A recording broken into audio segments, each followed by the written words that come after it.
ఈరోజు ఈ గ్రామానికి వచ్చే సమయానికే నాకు ఒక దుర్వార్త వచ్చింది.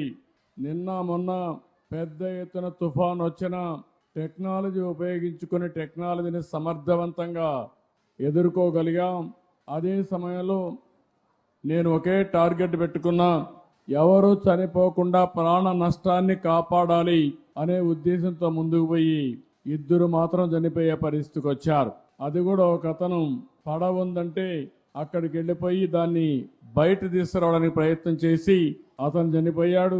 ఇంకొక అతను ఉదయం అయితే ఎక్కడికి నేచురల్ కాల్స్కి వెళ్తా ఉంటారు, అలాంటి పోవద్దని చెప్పినా బయట వెళ్ళి చెట్టు పడిపోయి ఒక ఆయన చనిపోయాడు. కానీ ఈ రోజు మీరు చూస్తే కాశీబుగ్గ టౌన్ లో ఒక ప్రైవేటు వ్యక్తి వెంకటేశ్వర దేవాలయాన్ని కట్టాడు.